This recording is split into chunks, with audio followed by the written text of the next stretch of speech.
Well, my colleague Aditya Rajkaul is joining us from the ground in order to get us more details. Of course, the blame game that continues, as far as the activist is concerned, and also the BJP hitting out at the Congress and literally hitting out at Rahul Gandhi as well for taking up the matter and, stirring the pot in this direction. Let's listen in to my colleague Aditya Rajkaul, who has more details on the issue.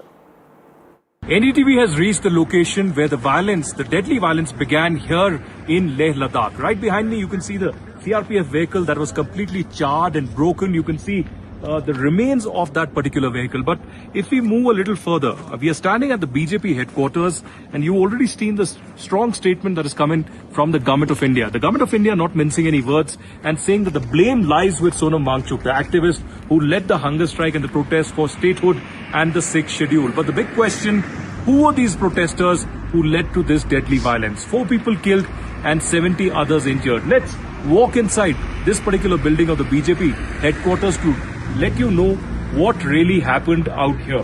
So we are walking towards the BJP headquarters, and this is one of the locations that was completely hit and completely destroyed in this entire process. It was gutted by the mobsters who laid siege out here. And just to give you a glimpse, I'll ask my video journalist Momin to walk with me and show you the first glimpse of the BJP headquarters right behind me here. This particular location where the cars have been kept, these were, cars of innocent people, civilians that were kept here, completely gutted now. These are the remains of the cars that are left. And this right behind me is the BJP headquarters. Not much of it left apart from the structure, the local wooden architecture that was here, the Ladakhi architecture, gutted completely. You can see the kind of damage that has happened. The window panes also completely broken.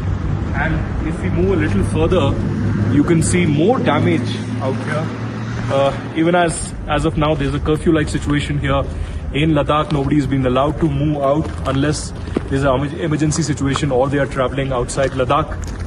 But let's walk inside and show you the kind of damage that has happened out here. This is the main entry point of the BJP headquarters. You can see this is the BJP Ladakh office. And these are the remains that are left here. Window panes, shattered glasses. This is the BJP flag out here. And then inside, completely charred. There's not much that is left here. There's dark, so I won't go inside, but everything is completely charred. Not much of it is left. A lot of furniture completely destroyed in this entire process. As of now, right behind me, you can see the CRPF and the ITBP that have been deployed out here.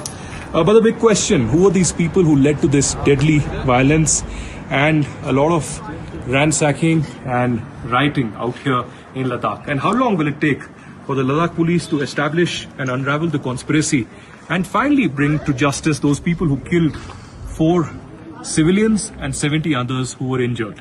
But will this also pave the way for a political dialogue here for a statehood and sixth schedule? Only time will tell.